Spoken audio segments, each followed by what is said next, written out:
Kravitz. If you have not followed his Triple H Horse Racing podcast, you're missing out. It's one of the best podcasts in the country.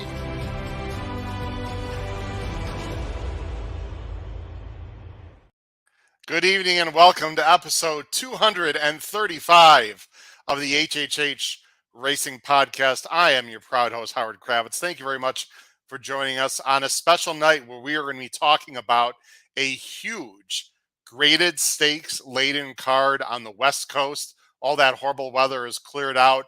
We're ready to talk about the 4 big graded stakes at Santa Anita this Saturday. Plus, Jim Miller from Hawthorne Racecourse will be back on the show to talk about opening day at Hawthorne Racecourse, Chicago's hometown track. They're opening this Sunday. So we have a lot of things to talk about. Please make sure you subscribe on the bottom right-hand side of the screen over there. After you do that, hit that notification bell. That will tell the YouTube algorithm that you are interested in hearing about shows on the channel. And then also, of course, hit that like button. That'll tell the YouTube algorithm, hey, people should check out the HHH Racing Podcast, and would really help us out here on the show. So hit that notification bell, hit that like button. Please make sure you subscribe. You can see on the bottom of the screen, at H Kravitz is my Twitter handle, and also scrolling at the bottom of the screen right now, my email, hkravitzhorse@gmail.com. You can listen to us on Apple Podcasts, Spotify, or Anchor as well. So please make sure you check that out. Also, the Power Picks. Now, we got to talk about this. I know we talk about it every week, but the Power Picks last week, this is a tip sheet. And if you're not familiar with it, it's only $4 every Saturday, $16 for the month. Let me show you what happened this past Saturday, because if you are not subscribing to the Power Picks, you are completely, utterly missing out. Let me bring this. So last week, here's the example of the Power Picks. And you can get examples of our Power Picks, by the way, on our websites. But we covered 2 places last week. We covered Oaklawn and we covered Saudi. And at Oaklawn, we were red hot. We had wet paint. You can see there on the screen. Red Route 1 was a nice tout for us underneath to fill out trifectas. I loved Midnight Taxes in the last race, who cashed at 5-2, which I thought was a complete underlay. I thought he should have been much less than that. Excuse me, an overlay. I thought he should have been less than 5-2. I would have bet him at 6-5. And then after you see that we have stats as well, that Pete Visco puts together all sorts of stats. Then we went to Saudi, and wow, with the help of Davey Lane, how about Enemy at 20-1 morning line finished a huge second, giving all of us here on the Power Picks a nice try. Gunite finished a very nice second. Anyway, if you are not familiar with the Power Picks, I really recommend you folks check that out. Again, look below the video player for information on the Power Picks. And then, as I mentioned, we have a great website, hhhracingpodcast.com. Check that out. We got a lot of people in the comment here. Let's see. We got Sean Kane. Sean, where have you been? Sean, thanks for joining the show. Ross Blacker, we're going to be talking about Alex Kanchari here in just a minute. Racing Downwind, also echo his thoughts there. Christine Race is here. Christine, welcome to the show. Michael Austin is here. Hello. Vale Place is here on time. Hello, Vale Place. Patrick Hunzel. Patrick did a great job with me on Tuesday. If you missed that show, episode 234, check it out. We covered the undercard races at Gulfstream Park. They had 4 undercard stake races on the turf. Check out episode 234 with Patrick Kunzel. Kyle, got a little pressure here with the big boys, but Kyle's used to that. This is old hat for him. No worries there. Of course, Kyle says he thrives under the pressure. And then Dean G also. And Christine Race, absolutely. Christine Race. Actually, Tom Espinoza, West Coast Racing for Tom, who's from San Francisco. And then Midnight Taxes, Christine. Yeah, that was a gift. And also, look who's here. From the Adelphi Racing Club, Matt Cutera. They have a runner, Zioretti, in the Busher. I think it's race 3, I believe, at Aqueduct. A very, very talented 3-year-old filly for Adelphi Racing Club, who's part owners of that horse. Very exciting. That is an Oaks prep race. So check out race 3, I believe, at Aqueduct on Saturday if you're a fan of the Adelphi Racing Club. There we go, Matt. Race 4. Thank you for the clarification. I'm so excited about it, Matt. I can't. We need to get the race going. I'm putting it at race 3. All right. Let's get this party started. Before I bring on our co-host, let me talk about a serious topic. As many of you probably have found out already, some horrible news today. We lost another jockey due to mental illness. We don't have the details, but Alex Kanchari, who I met actually at Canterbury Park a few years ago, was a very nice guy. I did not know him well at all, but from all indications, he was a great guy, a talented rider. Passed away today. It's just awful. First, we had of course, Avery Wisman a few months ago, and now Alex Kanchari. Yeah, it just so happens that today I'm reading my text, and a good friend of mine told me that a family member of his is going through some mental illness right now. And so, listen, we've all been through mental illness at some point of our lives, different degrees, from just not feeling great to depression to other serious issues. I haven't really shared a lot of this with people, and I'm going to do like a deep dive backstory history of myself and some family and the start of this podcast. It's going to be more of a serious, tell everyone about Howard Kravitz kind of taped podcast I'm going to put out there in probably the next few weeks. And I haven't discussed this very much, but both my parents, who are no longer with us, were in the mental health arena. My mother was a teacher and guidance counselor at a middle school for years. She was in education and was a guidance counselor. And my father was a psychiatrist. And the joke is, of course, with parents that were guidance counselors and psychiatrists, that's why I'm so fucked up. But anyway, in all seriousness, mental health was very important in our family. We were very willing to share our feelings and talk about our issues and problems. And the only thing I could say out there for those of you listening and watching is, if you're struggling, if anyone else is struggling, reach out, ask him or her how they're doing, what they can do to help. Just be there for them. I'm not a doctor. I'm not a mental health professional. I've worked with students for 26 years in high school, and I've seen my share of good and bad in the classroom relating to mental health. My condolences out to Alex Kanchari's family and friends, and hopefully maybe something good could come of this with some donations. I know there is a GoFundMe page out there for Alex Kanchari's family, and it's just, I don't know. We need to address this in the horse racing industry. I look at these PPs, and it's like, who the fuck cares? I mean, we're going to talk about the podcast. We're going to do it smiling, but really the big picture doesn't really matter. Feel free to have any comments in the chat, any comments below the video player. We're not going to touch on this very much longer at all, but anyway, I'd be welcome to your chats and comments. We do see some comments in the chat. Let me address those very carefully. Excuse me, that's not the one there. Ross Blacker, is such a sad situation for the Kanchari family. Absolutely. He said, well said. Thank you, Ross. I appreciate that. Prayers up from Patrick Kunzel, and racing downwind. Sincere condolences to Kanchari's family. Anyway, we're going to move on, folks. Hopefully, we'll send you some good vibes and some good news tonight, because we have a really exciting card to talk about it. James Green, who is a recent subscriber to the Power Picks. Do your picks have any doubles? James, we don't focus on doubles. We focus mainly on pick fours and pick fives. But of course, on the show here, we're going to talk about doubles quite a bit. But no, we don't talk about doubles too much on the Power Picks. It's usually more pick fours and pick fives. All right, let's get on with the show. I'd like to first, we can leave that on. Let me bring on my fantastic co-host. Now, we're going to have two co-hosts tonight.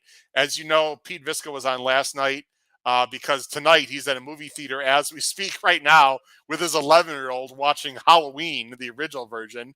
Pete's crazy. But anyway, so let's bring on the original host of Bettin and Boozin, and of course, a frequent co-host on our flagship show from Des Plaines, Illinois, the one and only Mr. Kyle Roscoe. Kyle, how you doing today?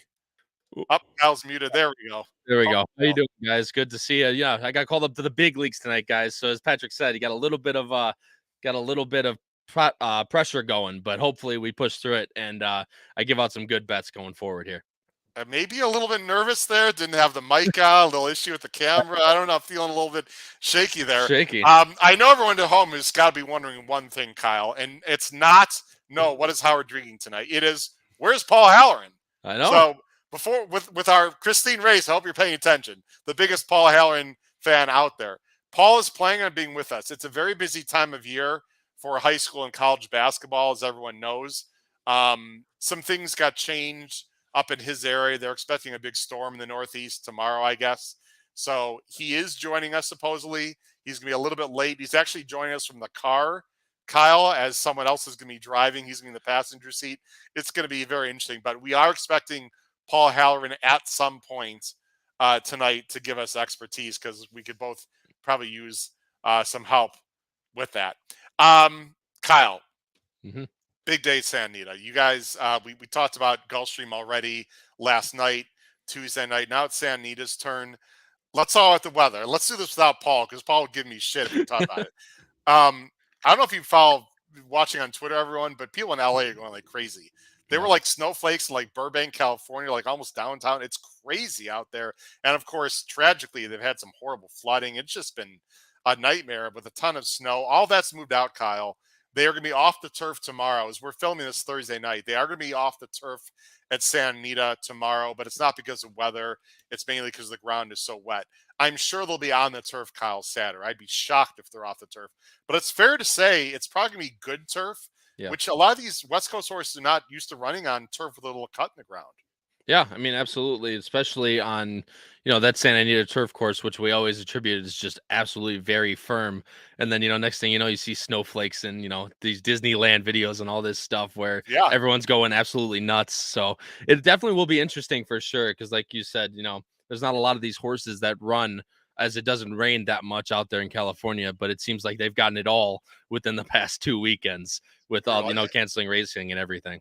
And as you know, it would never snow at Disney World now, would it? No. If it does, I could not tell you what's going to happen. I bet it has at some point. I'm sure. I'm sure it has. Just not when you're there. It's always sunny and 80 when Kyle Roscoe visits. Damn right. I bring the good weather. Of course. And his wonderful girlfriend, Emma. When they're there, the sun is always shining at Disney World. All right, guys. Let's get into Santa Anita's pick. Actually, I'm so used to saying pick 5.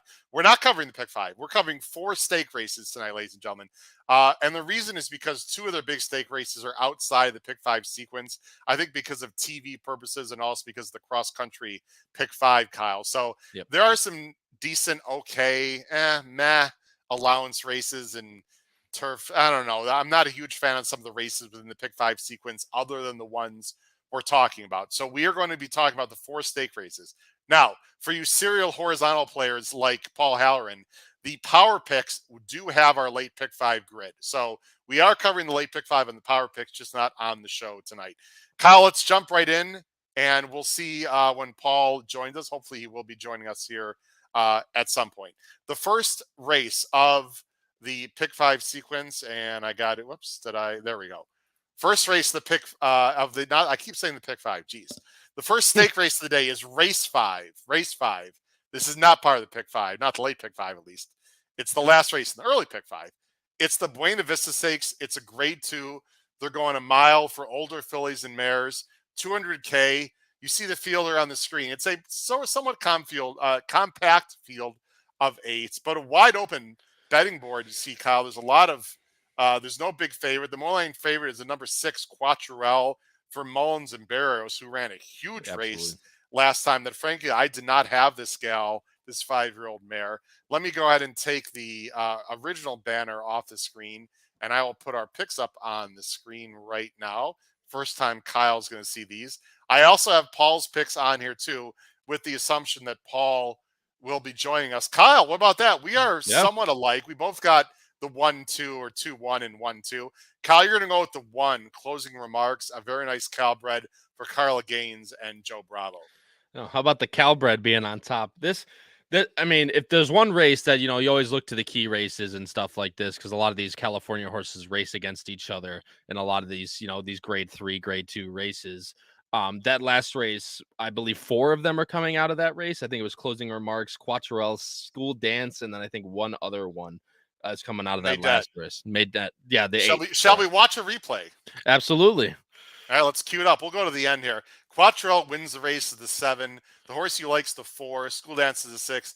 Nadette really wasn't a factor. So watch the 4, 6, and 7. We'll go right to the stretch here. Again, 4, 6, and 7 is who you want to focus on. Go ahead, Kyle. Run. Here's Quattrell. Here's your 4 making a 3 wide. Making a 3 wide move. 6 is in behind. Go ahead. Yeah, all the way down the backstretch and into the first turn, the 4 was just absolutely in between horses. He was in a really weird spot.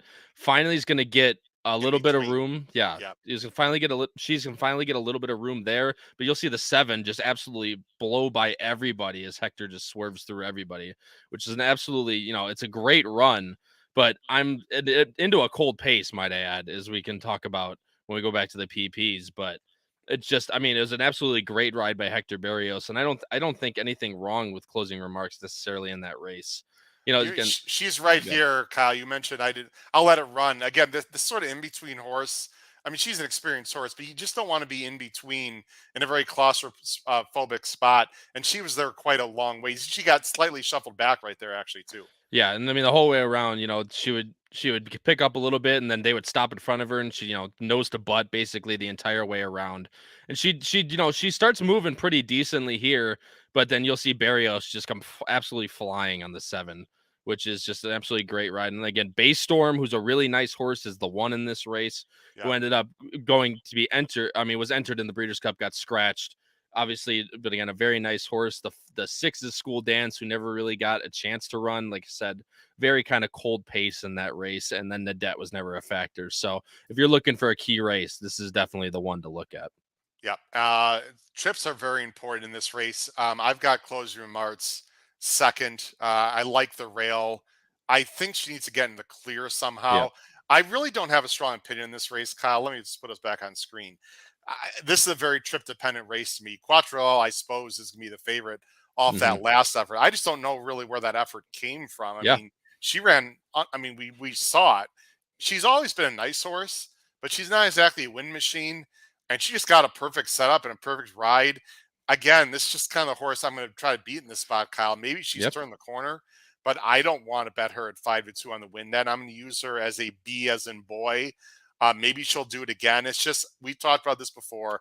I'm trying to stress to Charlie and Patrick, and you're about their age, but you certainly have a lot more experience than they do, that this is a yin-yang game. And it's hard to win 2 in a row, especially when they're all running about the same number. Yeah, I mean, look, like I watched the replays on this horse, trying to find where that turn of foot came from, and I just could not find it. Like you said, I don't know where that type of like almost Euro-like turn of foot came from in that last race. And I mean, again, she can prove me wrong. She can turn the corner again.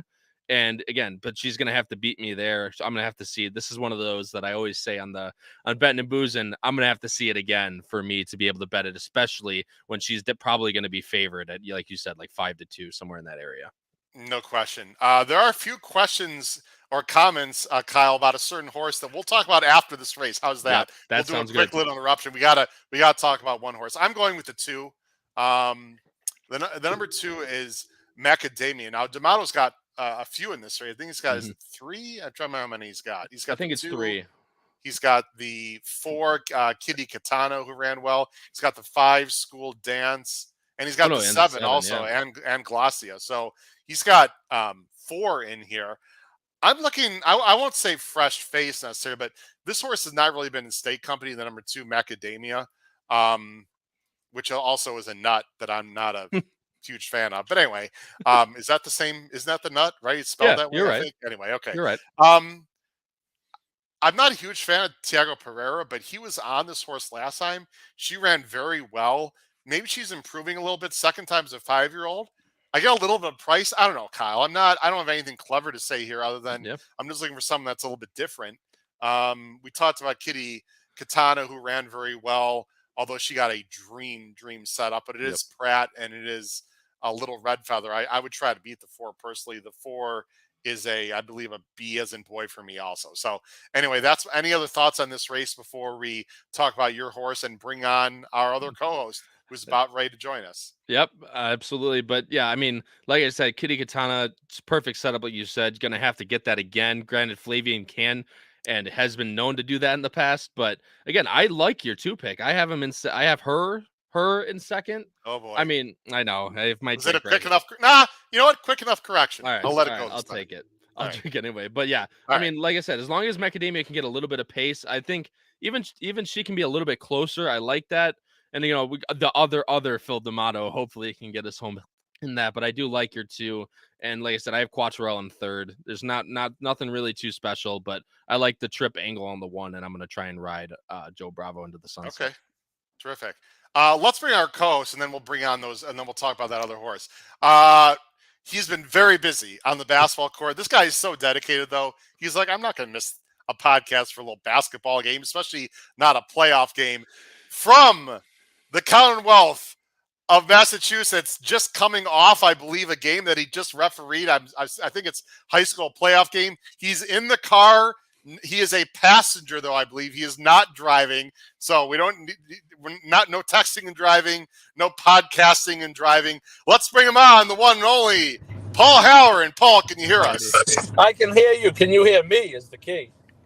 We can. You are not tardy because you told me you were going to be late. So therefore, you are not tardy. So we appreciate it.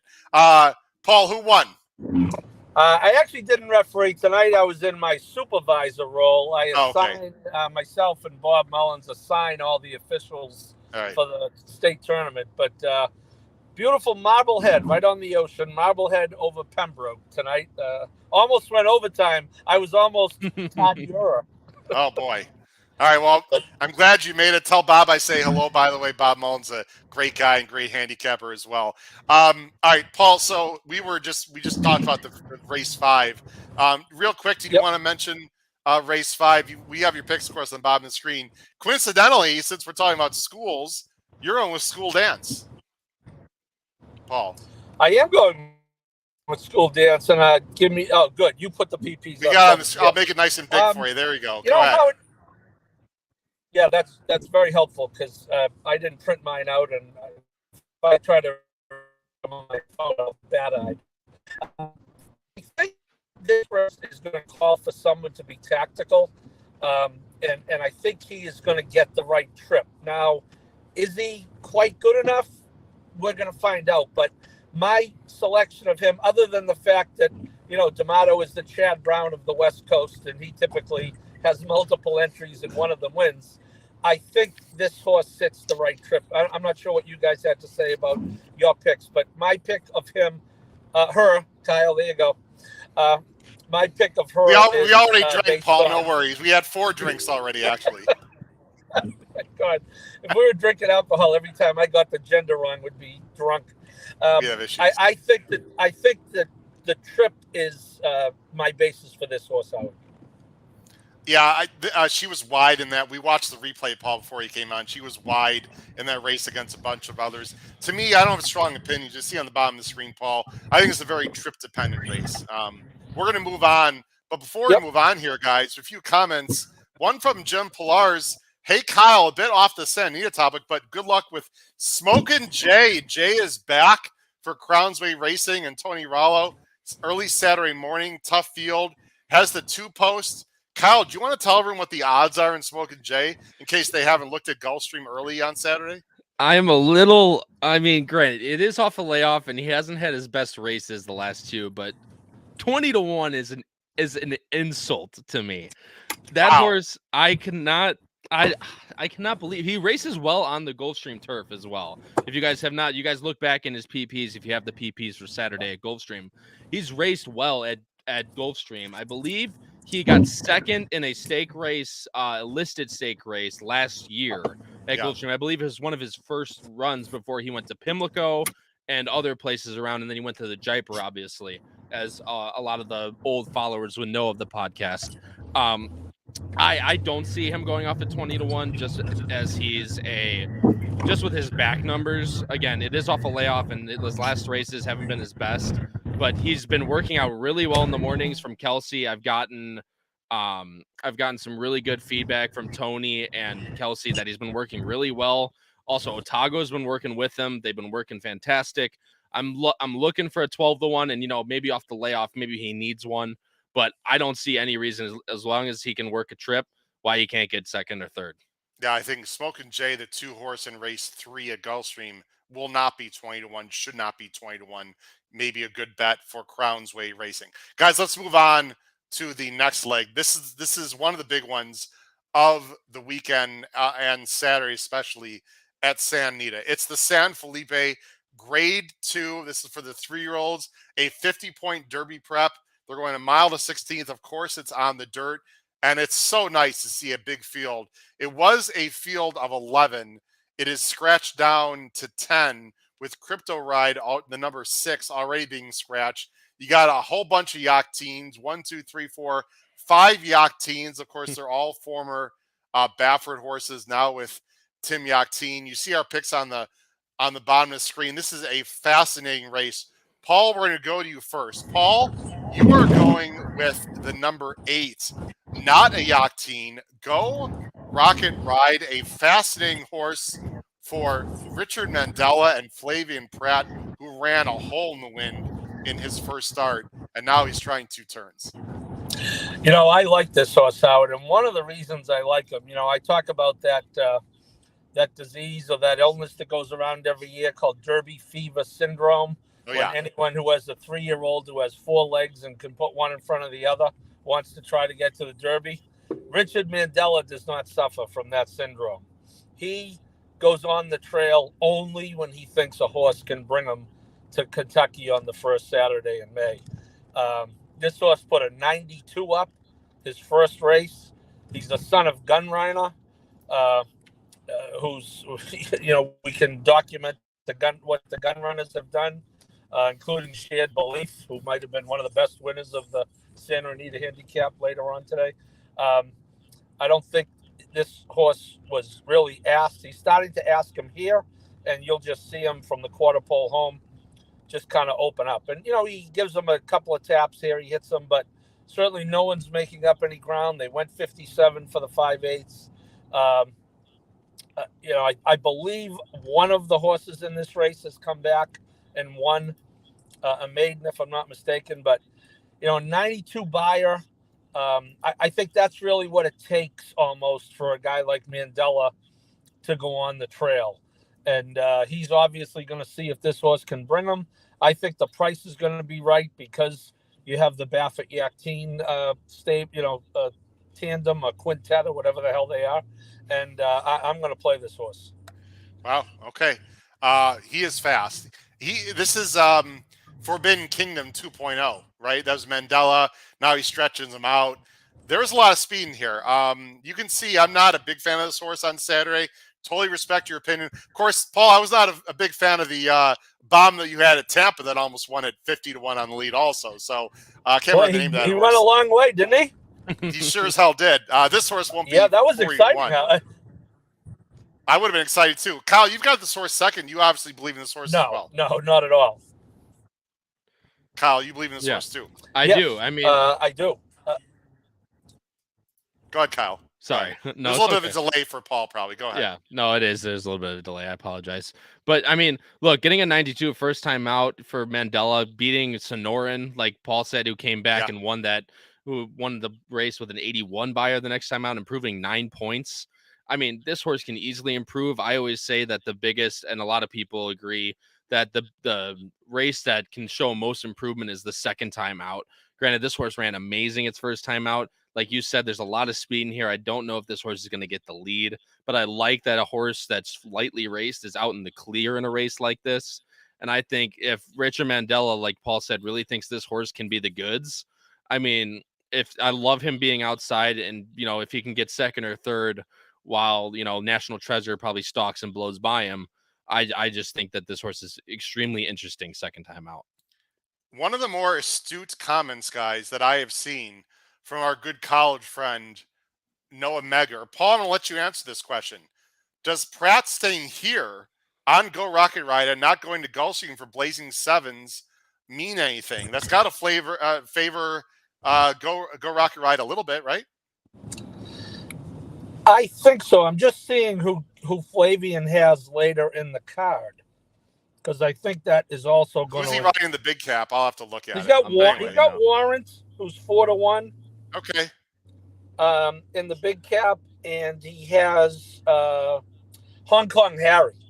I think. Oh, there you go. Hong Kong Harry is a good reason. I like Harry. To not do the reverse Horace Greeley. Okay. I think that's a fair point, Noah. Guys, I'm going to move this along a little bit. I do not like Go Rocket Ride at all. Wow. I could be completely wrong. Wow. Well, guys, wow. I mean, it's just he's got to go like 6. Wow. I mean, speed never plays well at Santa Anita, right? No, listen. He's got to go 2. He's not only is he going 2 turns, guys. He's going a mile and a 16th. If this was a flat mile, I'd like him more. Plus, I don't know if you guys noticed, there is a little bit of other speed in this race. Like, what is Hijazi going to do? Just let Go Rocket Ride just coast to the lead and not press him at any point? I mean, he's going for sure. There's no question about it. Natural Treasure is going to be sitting right off. I mean, there's also actually that's really the only speed. So I guess Fort Bragg chose some speed too. I mean, unless Hijazi doesn't break, and it's Mike Smith, and this horse is super fast, I don't see how Go Rocket Ride is going to get a breather in this race. Now, if he gets the lead and gets a breather, I suppose I only have this horse as a C. I really like Natural Treasure in this spot, and I know some people have been a little bit indifferent about him recently. I just want to show 1 point of the last race in the Sham. He was 60 cents to the dollar. I understand. He lost to Newgate. There's 2 things, guys. First, he's the 2 horse in this race. First of all, I think he wants to go longer, okay? Secondly, this is the first time that he was on the inside. Now, he gets a perfect trip, okay? He gets a great trip, but it's the first time he's taking dirt. The key part of this race for me with National Treasure is right here, guys. Watch National Treasure 2 very carefully. It looked like he's ready to come in between Reincarnate and Spun in 10. You see how he's moving. It's shaking the reins. He's about to make a move in between. And right there, the hole shuts off a little bit because Reincarnate goes wide. And then they took that down, by the way, because there was an incident and a horse fell. He got shuffled back, which we didn't see. And now he's trying to come on again and regather. And he doesn't quite do it. Now, you could say he should have won the race and this is not impressive and all that. I get it. That doesn't look great. And I'm not going to sit here and make too many excuses for him. But I think he's very talented, guys. I think the trip is going to work out great behind Go Rocket Ride and Hijazi. I like the actual 16th of a mile he gets. I think he sits a perfect trip. I would want to get the 3-1. I would never bet him lower than 5-2 in this race. I think he's getting a great trip. I like him a lot. And I also like Practical Move, guys, for similar reasons. I think this is probably the best closer in the race. And I think he's got a big shot. And the other horse that I think is fascinating, it's not the 5. I got the wrong number up here, guys. I got to change that. It's actually the 10. Hold on a second. The other horse that I like, let me switch the banners, is the 10. And I am very interested in the 10 as well. Let me switch this. Sorry, everyone. It's the 10. And the reason why I like the 10 here, guys, that last maiden race was impressive. It was a 95 buyer. It was off a layoff. John Sheriffs, we're talking about the 10 right now, Dean. John Sheriffs was on Steve Bick 2 days ago, Paul, and they asked him about this quick turnaround because we all know Sheriffs is very patient, maybe patient to a fault, Paul. He said he's working great. He looks good, and he's ready. If John Sheriff says that, by the way, Hall of Fame nominee John Sheriff's Paul Halloran, if Sheriffs thinks his horse is ready and they're not rushing him by, of course, your favorite sire Curlin, why not with this horse? I think this horse is going to be overlooked with all these other, with Go Rocket Ride and the Octane horses. Sorry, I'm going 2-5-3. 2-10-3. Sorry. By the way, the 5 was Genius Jimmy, who was a nice pick for me last month, but he has no chance here. Any other thoughts, Paul, on the 3 or the 10? We'll move on. Yeah, how I think the 10. The maiden win, but how about Sheriff putting him in 2 grade 1s as a maiden? which is Yeah. a very un-sheriffs-like move. So Yes. he tipped his hand right away with this horse, putting him in the Del Mar Futurity, in which he didn't run badly, and then the American Pharaoh, in which he did not run that well. But he also ran into Cave Rock, both of those races. So I would agree. I thought he was very impressive last time. Sheriff was interviewed right after the race, and Sheriff kind of, you could tell he was pretty pleased with this horse. So I got no argument with him. If I could just go back to Go Rocket Ride. Yeah. I think he went to the lead last time, not necessarily by default, but he was not. He was on the inside and needed to be forwardly placed. I think he's in a much better spot this time. I do agree. Smith is going to send his RG, who's a New York bred, by the way. Yeah. Smith will send his RG, and I have no argument with you. I think National Treasure should get the right trip, but I don't think that Go Rocket Ride, even coming off a sprint, necessarily is a dead send here. Okay, so you think he can sit off and go by? Yes, by I the way, the Hijazi was bred partially by Chad Brown. He's involved in breeding of that as well. Just want to mention that. Kyle, quick thoughts. We're going to move on with either Practical Move to 3 or maybe interesting Sheriff's horse second off the layoff. No, I mean, you hit it right on the head. I mean, I was looking at the 10 for a long time, and that's where, like I said, a lot of your guys' expertise comes in, because that Sheriff's, he's a very patient guy, that he doesn't do this. And I think the biggest, like Paul mentioned it, adding the 2 grade 1s as a maiden is an extremely aggressive move, and especially if Sheriff's is not that type of guy to pull moves like that. Yeah. I think that's extremely showing of how Sheriff's believes in this horse. So I think that people shouldn't take that with a grain of salt by any means. Yeah. Let's move on to race 11, guys. Race 11 is the Frankie Kilroe Mile. This is one of the bigger turf races out on the West Coast every year. $500,000 is the purse. It's a flat mile, of course, on the turf that I think is going to have a little bit of give in it. I'm not saying it's going to be soft by any means, but I don't think it's definitely not going to be as firm as it usually is. You see the field here of 9 with the morning line favorite, the number 6, Hong Kong Harry, for D'Amato and Pratt. And this is just a horse that has a serious turn of foot. Kyle, Paul, and you two, sorry, I don't think we have to talk about this race too long. We are all going with the same 3, and we're all going with Hong Kong Harry. Kyle, what does he like about this consistent closer?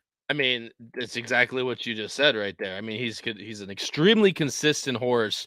These last 2 races have been above anything that not anything, but a lot of these horses have never even shown the kick and the ability that Hong Kong Harry has showed in the last 2 for once Pratt jumped on. I mean, look, this horse just seems like the absolute class of the race. The 2 wins and the 2 grade 2s. Last one was obviously a little closer, but I mean, the absolute turn of foot he showed in the Del Mar Minor was amazing. Getting that extra little 16th of a mile in the last race, he was only able to close a little bit. I think this horse is better at a mile. I really actually like everything about this horse, and the Santa Anita turf plays well. It plays pretty fair, so it's not necessarily a speed favoring track like Gulfstream can be. Just for an example, I think that Hong Kong Harry could really sit a good trip in this race. Yeah, Harry is winning. This is Master of Foxhounds. We ran a big race on the lead. And right here, I thought Master of Foxhounds was gone. And somehow, look where Hong Kong Harry is still about 4 or 5 lengths. He's like leaning in, but still somehow once he straightens out, he's just got a wicked turn of foot. Comes over the top and wins this race very impressively. Actually, I think, you see Master of Foxhounds was right there. So he's in this race also. He's very talented. I wouldn't discount him. Paul, I've chased Master of Foxhounds a whole bunch of times and usually not successful. I will say in this race, they are putting the blinkers on, and he could sit. Air Force Red is the speed of the speed, but you would figure that Velasquez with Master of Foxhounds is just going to sit right off and get first run. But boy, this horse just has trouble finishing the job. Maybe the blinkers, maybe the shorter distance. I don't know. I'm still a bit skeptical, but I do have him in second.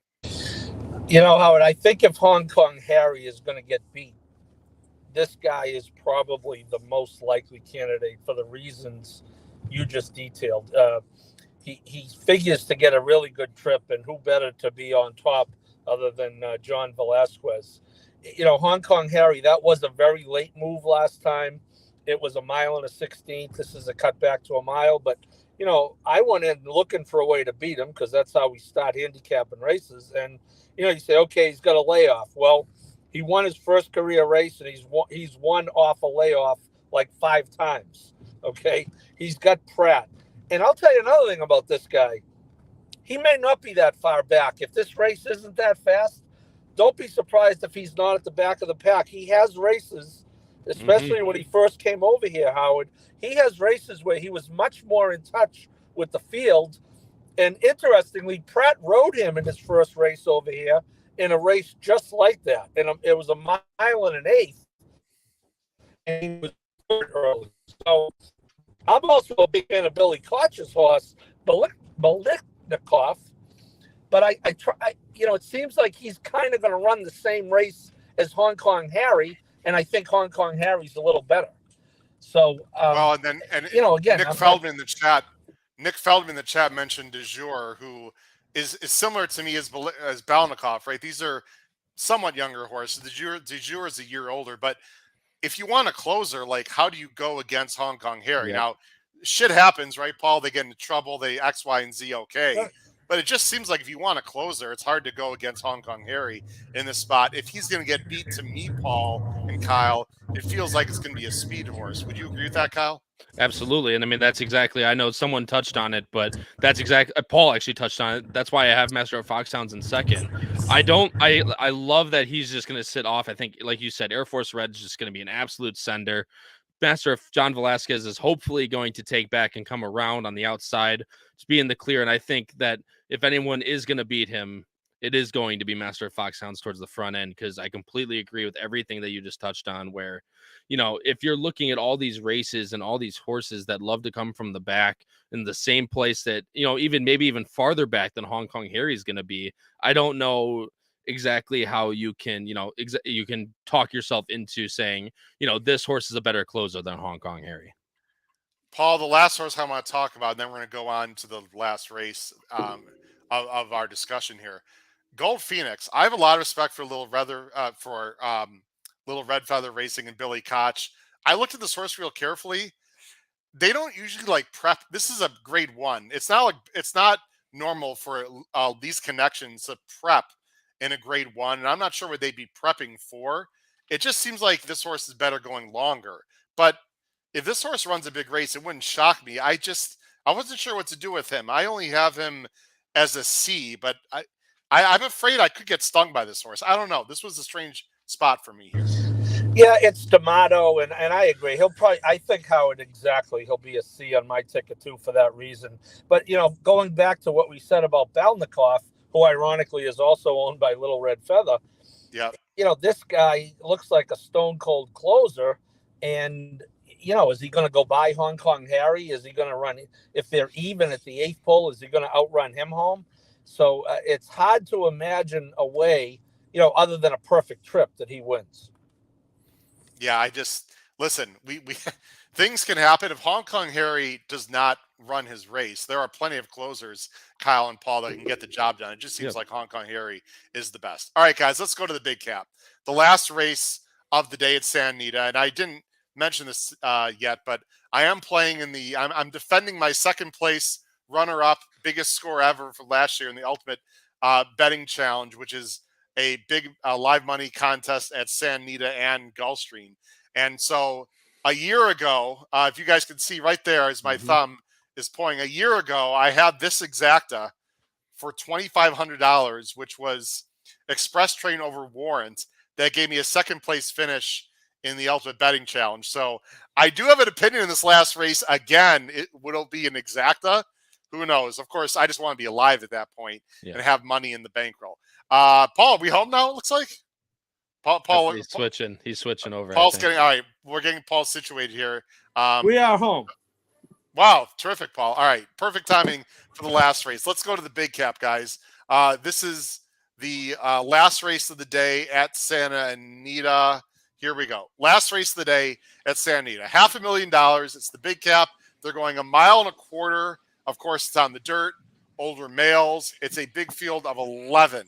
The Moorline favorite is the number 5, Defunded, for Baffert and Juan Hernandez. Finished a very good second to Art Collector in the Pegasus. Let me go and switch.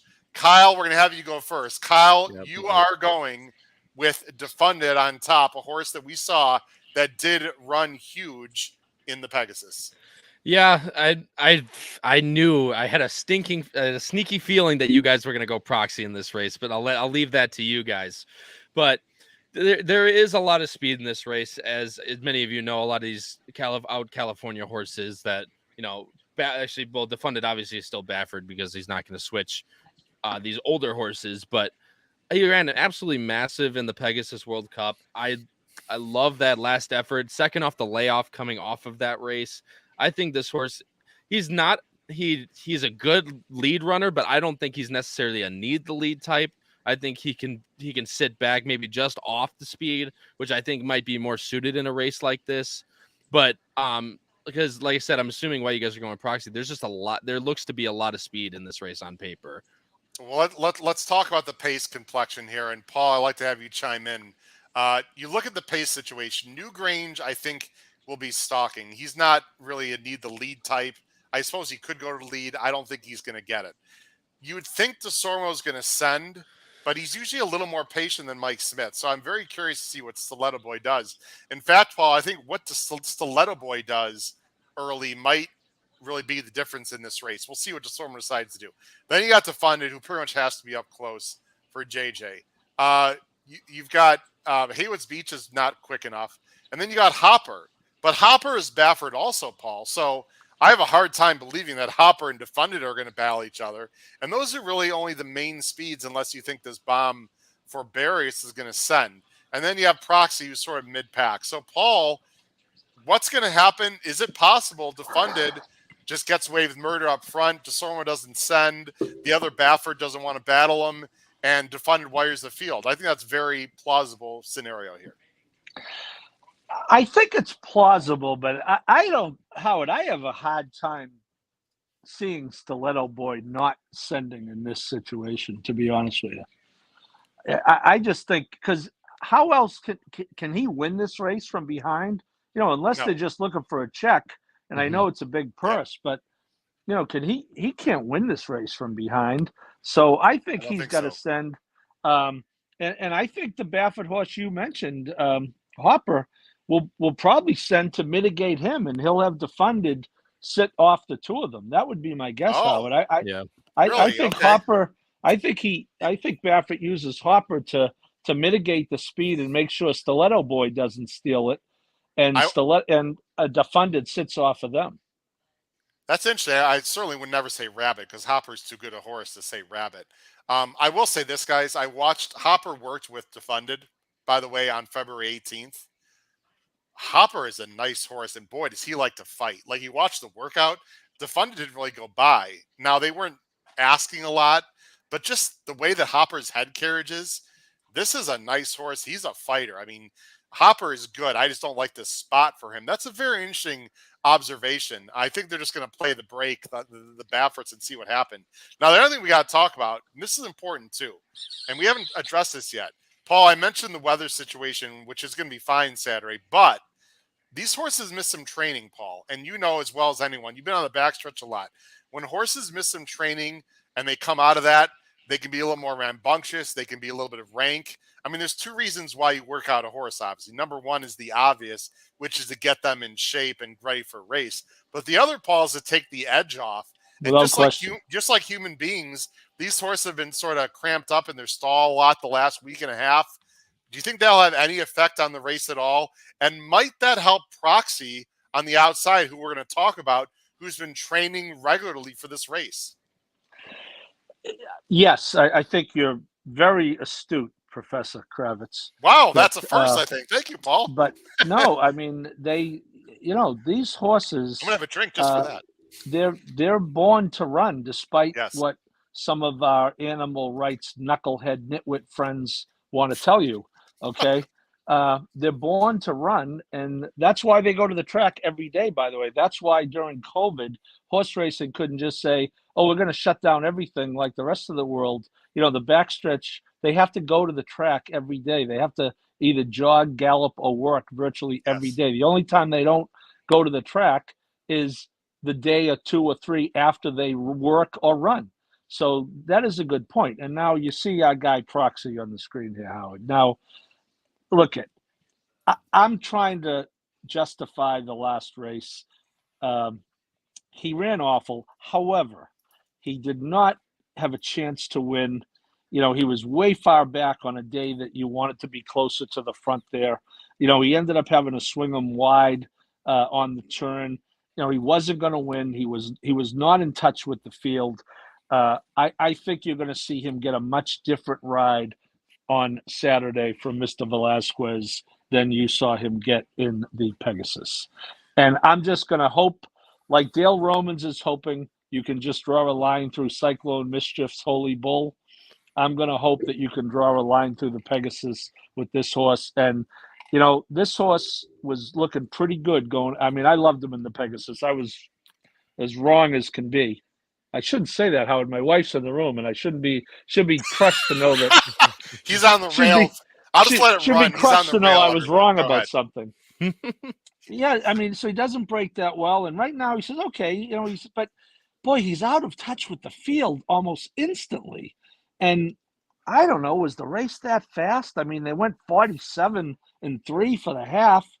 And he's on the rail the whole time. He's getting kicked back, as I say. I don't know. I can't speak to how good the rail was this day, but I do know, as if memory serves, you just didn't want to be this far back.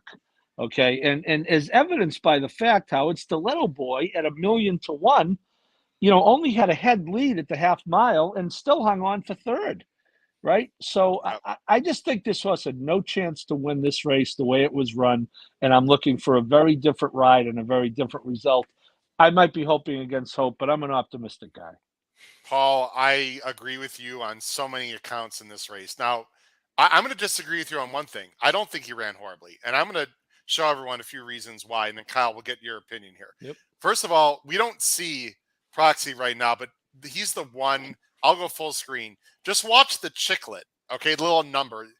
Now, the 1 is above the 8. Just don't even watch the race, everyone. Just watch the chiclets at the bottom of the screen. And you'll see the 1, which is Proxy, inexplicably, like, falling back. Do you see this? He's going backwards. I'm like, what the hell is going on? But, and this is a big but, you see later in the race, okay, he's like in last. Like, what the hell, right, guys? Like, just not firing at all. But he regathers. Well, I'm going to let it just run through. He's not even on the screen yet. He's still not on the. There he is. He's right here. Okay. He regathers. Look how far back he is. He's way back here right now. Okay. He regathers. He's going to be off the screen. Let me move it up a little bit. And you're going to see him crawl. You see, here's the 1, the chiclet there. He's going to come back into the picture late, guys. Okay. Let's watch this right. Okay. There he is. He's closing. There's no doubt about it, he's closing. And you could see that he had momentum. Here's my feeling, Paul. I don't think he liked the kickback at all. When you watch that first turn, there was a lot of sand. For some reason, there was more kickback on that day. I don't think he liked it. Now, he was inside. When I loved him at Churchill, as you guys might remember, I loved him for the Clark, and he won. Churchill's a very firm, very tight dirt course. They don't have a lot of kickback. He was inside. I don't think he liked this track. Paul, I don't think you like the kickback. And to speak to your point about horses from behind had no chance, look at the half mile pole here, Paul and Kyle. You see at the half mile pole, Art Collector, Defund, and Stiletto Boy were 1, 2, 3, and they finished 1, 2, 3. Look at Proxy. He was 10th at the half mile pole. He's the only one that closed. And look at the incremental pace, guys. Here's the final 8th, this last column. Look at the final 8th, Paul, 12.43, the fastest final 8th in the race. And the second one was Art Collector, who ran a hole in the wind. So he ran one of those weird races, Paul. It's called a Z pattern, right? The Z pattern, where he's up close, falls back, comes again. I think he's going to sit an outside trip in this race, Paul. I agree with you. There's no kickback at Santa Anita. There's a lot of horses here that like Defunded and Hopper that I'm not sure they're going to get the 1.25 miles. I think Proxy will. I love the fact that his Workouts have not been interrupted. Kyle, I'm all in on Proxy. I really like him. I agree with Paul, for better or for worse. You have the final say here, Kyle, on Proxy. Like I said, the two astute gentlemen. I mean, every single point you brought up is well taken. I mean, look, I'm gonna bring out my full inner Paul here. I know people said in the chat. I'll tell you another reason why he didn't win. Rosario, he's riding like garbage now. But Ouch. He's a very good rider, but he's riding like absolute garbage at Gulfstream. And that's just the way people have good spells and bad spells, but he's very patient. And in a race like that, yep, there you go. That's what I'm saying. It's just, he's a very patient rider. He's a very patient rider. And on a day like that, where Gulfstream all meet long has been playing the horses in that upper quarter, upper half of the field, having a horse sit all the way back in 11th is just not going to get the job done. So, like I said, you guys made some extremely good points. This definitely was worth a relook if you wrote out Proxy, just because whether, you don't like the 11 hole or you just don't like his last race or whatever, it's definitely worth another look for all the reasons that these two guys brought up. Nick Fellman brought up There Goes Harvard, who was going turf to dirt and ran huge last time. Here's how I feel about this race also, Kyle. There are a lot of really interesting bombs underneath that could happen. There Goes Harvard is one. This is a good trifecta play, Paul, I think also. I'm curious to see what's going to do in the contest. I had a goofball horse to finish maybe third. Scarlet Fusion is going turf to dirt. Joe Sharp is, pun intended, a sharp guy, Paul. This is a closer who obviously likes distance. Why can't a horse like Scarlet Fusion clunk up for third? Again, I just see a lot of horses, Paul, that could clunk up and get a piece because I think there's going to be speed in the race. And I'm not sure some of these horses want to get the mile and a quarter. Yeah, I mean, Sharp isn't too sharp when he ships to the West Coast on the win end, but I would agree, and I'm certainly By Curlin. My beloved Curly. And Howard, we should mention, though, Proxy managed to beat in his last race, even with that late move. He managed to beat the fastest horse who ever lived, O'Connor, that Chilean horse. Wait, let me check the video. Has O'Connor finished the race? Has he finished yet? Let me check. Oh, my God. How about when you loved him after the first U.S. win, when you loved him like 2-1? And we got Jim Miller in the bullpen, and he knows I liked O'Connor, and now I'm getting crap about O'Connor, which my rep is getting screwed here. I was wrong about O'Connor. But, no, I'll tell you what, though, Howard. If the board goes the way I think it might go, I think Proxy's going to have to be a flat bet because, he's coming off a bad race. He's shipping east to west, so you'll have a little, there's a little parochialism there. Of course, Johnny V does very well out there. But, even if he's 3-1, don't you have to take a crack with him at 3-1 in this race? I think so. I have a hard time believing he's going to be below 3. I think he's third choice. I agree. Yeah, second choice. He'll be second choice. Defunded will be I think Defunded's going to get pounded. I think Defunded's going to be 2-1, 9-5. I really do.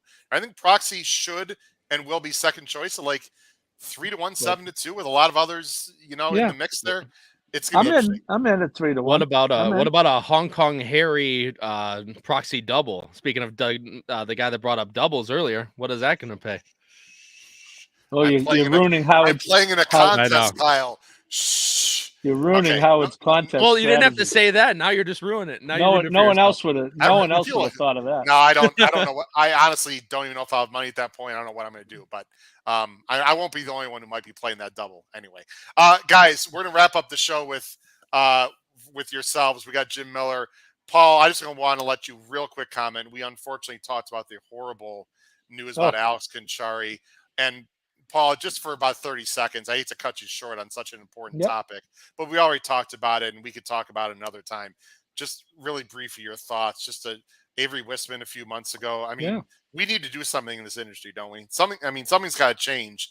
This is just horrible. Well, and it's two different worlds, unfortunately, Howard. You got these races we're talking about, the Mike Smiths and John Velasquez's and Irad Ortiz's who are, literally, millionaires with good cause. But, it's no less dangerous in fact, it's more dangerous riding on the Maryland circuit where Avery was, in the Canterbury circuit, which you're obviously very familiar with. And, it's that age old, you don't want to make it sound like a cliche, but you just don't know what's going on inside someone's head. And the pressure on the guy riding at Canterbury to put bread on the table is a lot different than, the pressure of a Mike Smith. So, Yeah.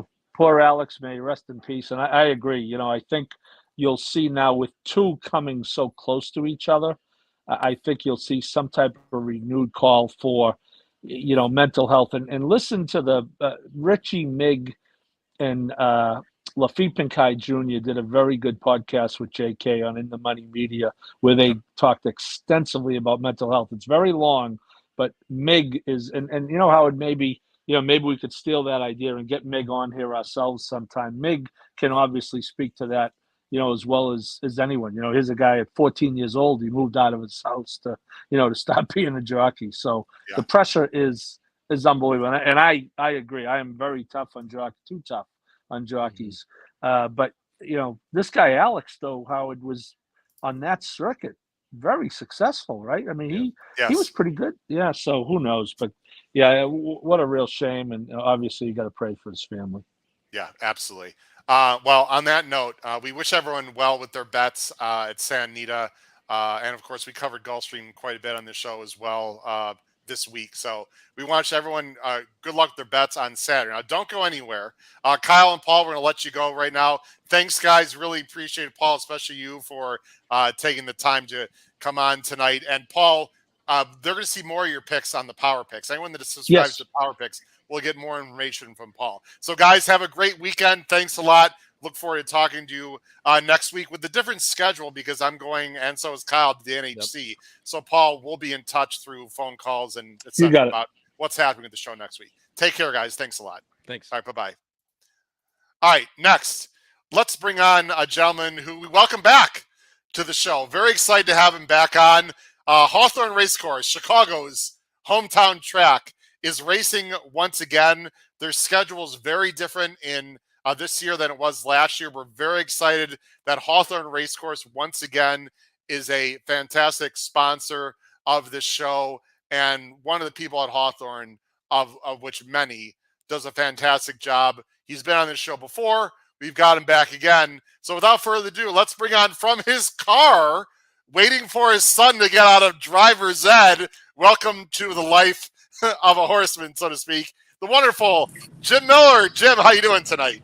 All right, Howard, here's the crazier thing. I am actually in the car as my 15-year-old son is driving home. So, oh, my goodness. Wait, what's his name now, Jim? His name is Owen. He's doing a great job driving. Okay. So if you see things a little bit dark, that's only the reason why. But he had his last driver's ed lesson tonight. He passed it with flying colors, so everything is going very well. But yeah, so trust me, when we get to our further hits, there'll be much better lighting, Howard. That's for sure. It won't be the light of a dome light in a car. But yeah, it's nice to join you guys. It's nice that our partnership continues with you guys in Hawthorne. All right. Tell Owen, hands at 10 and 2. He's on the 10 and wheel. 2. Okay. Make sure he's focused on the road. Don't look to his right to see what his dad's talking about. Owen, tell Owen good luck. I'm sure he's doing a great job. And we'll know how good he's doing because if it's nice and smooth, if you're not jumping all over the place, we don't hear any sudden movements, we know everything's all good, Jim. So, all right. Somehow I feel more pressure than normal. No, I don't feel any pressure. Hey, one thing I want to touch on before we get into Hawthorne. Yes. Alex Kanchari actually started his riding career at Hawthorne. And a very pleasant guy. He was a very confident rider. He was a good guy. He was willing to learn. And he was well respected in the room as a young rider. So it's terrible for the industry. It's devastating. And you never know what's going on in a person's head. And that's the thing is so many things can happen. So many things can be done just for mental health, for depression, for everything else. I'm hoping the industry definitely takes the strides to help things out. But this is a kid who had a world of talent, always seemed to have a smile on his face too. So it's something that really is. It's a big loss. Yeah, it's absolutely awful, and we just condolences again to his family and friends. Jim, let's pivot to Hawthorne. You can see it in the background, got your band at the bottom. A lot of changes with Hawthorne, and I'm very proud to have Hawthorne as a sponsor. You guys have treated us well. We feel like, of course, we've done the same, having us out there for shows and whatnot, and the product is going to even be better in 2023. Please tell everyone some of the big changes, what's going on with Hawthorne, and then we'll get into details about what's happening this Sunday Yeah, I'll tell you, two of the biggest changes are just the change in the schedule for one, and then the takeout is something that we'll talk about in a minute. But the schedule change is the biggest change because, as you know, the racing scene here in Illinois has changed drastically in recent years. So you have the closure of Arlington Park. Hawthorne was trying to kind of take on everything last year in regards to the harness scene, the thoroughbred scene. And we had meets kind of jumping back and forth, and it made it really hard on anybody just to get any type of consistency. So this year, we changed it up a little bit. We got done with the fall meet, and we just stayed open for thoroughbred training throughout the course of the winter. So you had a lot more horses remain on the grounds. We've been fortunate to have a very mild winter, so a lot more horses are fit and ready to go too. So that's the first important thing, and you see it by some larger fields for opening day comparable to what you used to see in the spring. Now, along with that comes the schedule change, and traditionally Hawthorne would have been a Saturday, Sunday track. But we know where we fall just in the racing scene and on the racing circuit. And the biggest thing, look at Saturday's cards. It's an awesome card at Aqueduct. It's an awesome card at Santa Anita, an awesome card at Gulfstream. We couldn't compete with that, and we know that, and we don't want to try to compete with that. So by shifting over from Saturdays to Thursdays in the spring, what happens is all of a sudden, work out of one of those marquee tracks on a Thursday afternoon. There's not a whole lot of business out there, not a whole lot to watch. So because of that, we become a focused track. You're going to see us a lot more visible. And I do think handle goes up with field size. That's going to benefit things. And you're just going to see a lot more exposure for Hawthorne as well. So Thursday and Sunday, what are the post times until Yep. The Saturday comes in June, I believe. In June, right, yeah. So what March, are the post April, times Thursdays and Sundays? Right. March, April, May, Thursdays and Sundays are going to be at 2:30 p.m. So that way we'll kind of catch the end of those East Coast tracks and Florida tracks and then kind of stand alone on an island on Thursdays. And even on Sundays, you're going to have that time where it's just going to be us in Southern California, and that'll be about it. So it will be a nice benefit to kind of get that late pick four really kind of standing alone and be out there for everybody to focus on. New jockeys, new trainers. Tell us about the human connections for this meet. Well, the main new face in the riding colony is Sebastian Saez, who comes in from Florida to ride. He's going to join some of these guys who will be going back and forth between Indiana Grand and Hawthorne. You're seeing Manny Esquivel early on in the meet. Julio Felix is going to go back and forth between Hawthorne and Turfway Park. Chris Amy is back. Jareth Ludbury just got hurt at Fairgrounds, but you're going to see him back. He said it was a minor injury, so that's a good thing too. So that's going to help. On the trainer end of things, it's a couple of things you're going to see. One is the faces you don't normally see in the spring, but they benefited from just having that track remain open all winter long. So Larry Ravelli remains, Brittany Vandenberg, Michelle Boyce, Chris Block, they all remain. So that's the good thing. And then the other thing with some of the changes you've seen in the racing schedule at Canterbury Park and that, those guys are going to stick around and maybe race a little bit more at Hawthorne a little bit later too. So a guy like Joel Burnt, you're going to see maybe hang around a little bit more. You might see some Tony Reinsdorf horses like that. But again, bigger sizes for fields and that. And it's going to be I think it'll be a solid meet. It's funny, my face looks awesome right now because you have brake lights in front of us. So looks like I'm kind of the devil right now in front of you, but it's not for a bad reason by any means. No, that's okay. Well, that's good. All right, let's talk about one of my personal favorite topics, wagering options. Tell us about the horizontals, especially. I know you already mentioned the takeout. Yep. And the takeout is tremendously low for the win play show. Right. Maybe you can mention that again. Tell about some of the betting options for the handicappers out there. Yeah, takeout's going to be the lowest in the industry on win play show. 12% for takeout, and everybody says, okay, it's racing suicide by going 12%. Not necessarily the case, because we do think handle is going to kind of jump up and really improve and kind of offset everything in regards to what you're going to see by the lower takeout. So that's a good thing for sure. Pick fours, pick five, going to have the 15% takeout. The early pick four, late pick four both get carryovers. The pick five gets the carryover as well. So if nobody hits on that ticket, then you're going to do really well for those, because you will get those carryovers and have a little bit of more time to handicap with Thursday and Sunday cards. So I do think things are going to be very good throughout the course of the meet with the lower takeouts, a lot more exposure, and I think we will have a very strong meet. Two other quick questions. Let's talk about briefly the stake schedule and some stakes that are coming back into the fold that were not in 2022. And then also we'll just quickly hit on a race on Sunday that you're interested in. Yeah, so the stake schedule, you're going to see a little bit of a shift just because a lot of these stakes that would traditionally be in our fall meet get moved a little bit earlier. But when you have 4 months of summer turf racing, that definitely gives you a lot of opportunity. So the Hawthorne Derby is the biggest stake that kind of comes back and makes that return. Our Illinois bred stakes get spread a little bit throughout the course of the summer, but we're going to have 5 turf stakes this summer. We're going to have our share of dirt stakes as well. But it'll be nice to spread things out and kind of have that focus each and every weekend. So looking forward to that. But really, in the spring, we used to get maybe a week or two out of turf racing in the spring, and that was it. And in the fall, you were lucky to get 6 or 7 weeks. So now when you're talking 4 months of turf racing throughout the course of the year, that's going to be your biggest benefit for sure. And rumor has it, Jim, and I don't want to hold our viewers, who are especially in listeners in the Midwest and the local Chicago area. Rumor has it there will be a fiesta, a party, an HHH Racing podcast get together. There has to be at Hawthorne, and it's going to be a lot of fun. It's going to happen. Food, drinks. I'll be sending out information for anyone is invited to come. I know we'll talk about that with the wonderful Dakota Schultz, but there is going to be an HHH Racing podcast party at Hawthorne this year, maybe on a rooftop, perhaps. We can try to do whatever you want to do because we do have so many different options. We had a blast when you guys were out there at Villa Park just for the pool party, and the amount of people that came out and everything covering the races. It was so super cool. So we're going to do that at Hawthorne. We're going to bring you guys out. We're going to have just a fantastic time. And we can do it where it revolves around live racing. If it's beautiful out, hey, let's bring it outdoors and we'll just have just an awesome time. But let's bring the crew out and make some money. Is it possible? Do you have a horse suit that I can run around on the track on for a few minutes? I can give you whatever you want. We can give you a stick pony to go out there. There we go. Beautiful. Silks. All right. Hey, I'll find a way. I'll let you work the starting gate for a race too if you want also. Wow. Okay, that'd actually be really cool. We'll talk about that, Jim. Before we let you go tonight, let's give everyone a winner on Sunday, or at least a really interesting race to talk about on Sunday. I've got the Equibase entries on my other computer here, so just tell me the race you'd like to look at. We're not going to look at PPs, Jim, just the entries. Yeah, race 8 is the race that we're going to look at on Sunday. It's a big field. It's nice to see a 10-horse field early on in the meet. We close out 10-11 for the final 2 races on Sunday. But the 8th race is interesting. Starter optional claiming company in here.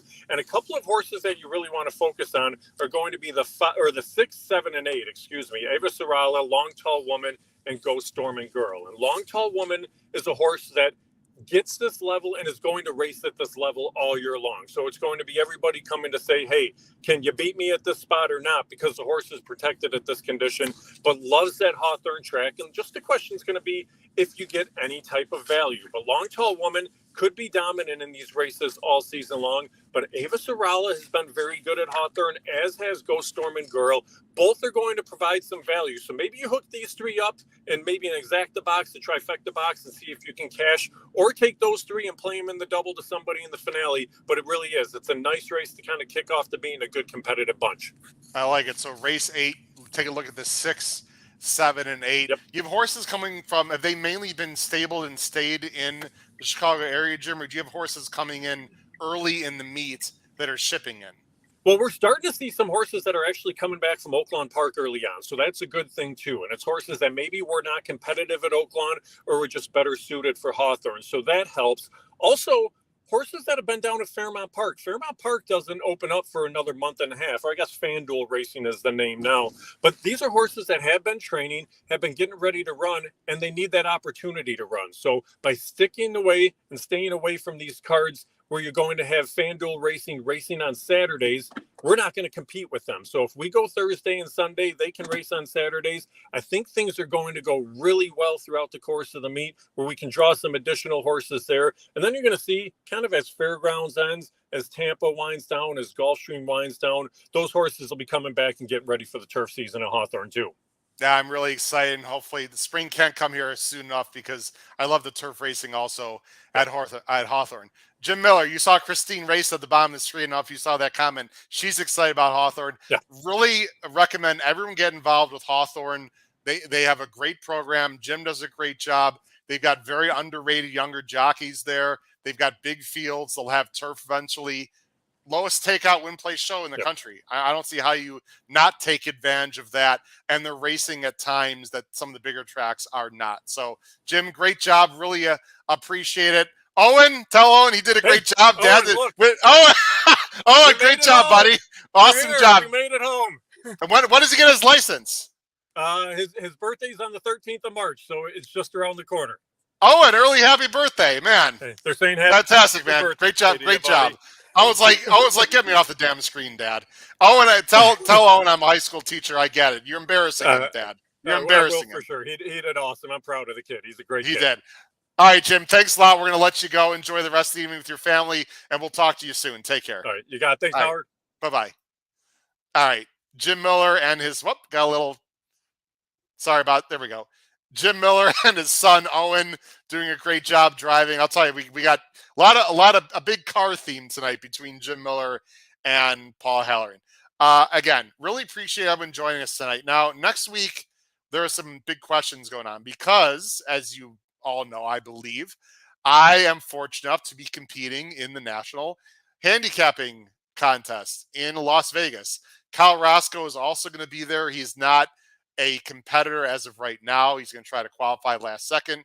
Our good friend Matt Miller is a double qualifier. I have a lot of work to do next week and a lot of races to handicap. I do not know if I will be on the shows next week, but you don't need me. It's all good. This podcast will be in extremely capable hands of Pete Visco, Paul Halloran, Charlie Freeman, Patrick Kunzel. I'm sure a little bit of Kyle Roscoe earlier in the week. I might make a little appearance earlier in the week. The schedule next week is very much up in the air. So this is why you need to not only subscribe over here, but hit that notification bell so that you know when our new content will be popping up on the show and you don't have to look it up. You can just get in your emails and whatnot. But pay attention to Twitter, pay attention to our YouTube channel, and you will find out when we will have shows next week because Tapit Trice, my Derby pick and a fairly substantial win bet on him, alive to some big bucks. Tapit Trice is running next weekend in the Tampa Bay Derby, so I'm sure they'll be talking about Tapit Trice on the show next week. But for this weekend, we wish everyone great luck at Santa Anita on Saturday. It's going to be a fantastic card. And then, of course, also good luck to everyone at Gulfstream Park as well. Last thing I will say, there are mandatory 20-cent base pick six payouts Sunday at Gulfstream and Saturday at Santa Anita. Again, Santa Anita Saturday has a mandatory 20-cent pick six payout, and Sunday Gulfstream has a mandatory pick six payouts. Lots going on. Whatever you bet, however you bet, crush all of your bets this weekend. Take care, everyone. Have a great night. Bye-bye.